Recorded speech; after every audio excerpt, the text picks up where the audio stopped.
ఇటలీలోని టూరిన్ నగరంలో ఉన్న Fiat లింగొట్టో plant 1920లలో ప్రారంభమైనప్పుడు యూరోప్లో అత్యాధునికమైన కారు తయారీ కర్మాగారంగా పరిగణించబడింది. ఆర్కిటెక్ట్ జియాకోమో మట్టే ట్రుక్కో రూపొందించిన ఈ కర్మాగారం తన కాలానికి విప్లవాత్మకంగా ఉండేది.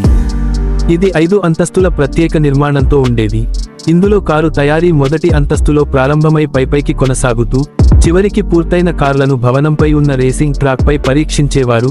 ఇది ఒక ఆర్కిటెక్చరల్ అద్భుతం మరియు పారిశ్రామిక ఆవిష్కరణకు చిహ్నంగా నిలిచింది.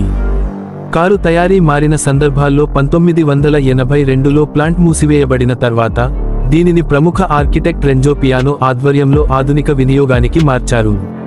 ఆయన రూపకల్పనతో ఈ భవనాన్ని ఒక బహుళ వినియోగ కేంద్రంగా మారుస్తూ అందులో షాపింగ్ మాల్, హోటల్, సంగీత హాళ్లు, కళా గ్యాలరీ, ప్రదర్శన ప్రాంతం వంటివి ఏర్పాటు చేశారు. ప్రత్యేకంగా చెప్పాల్సిందేమంటే ఆ చారిత్రక రూఫ్ టాప్ టెస్ట్ ట్రాక్ను యథాతథంగా ఉంచారు మరియు ఇప్పటికీ సందర్శకులకు అందుబాటులో ఉంది. ఇది టూరిన్ నగరాన్ని అద్భుతంగా చూపిస్తూ స్థలానికి ఉన్న పారిశ్రామిక చరిత్రను గుర్తుచేసే శక్తివంతమైన గుర్తుగా నిలిచింది.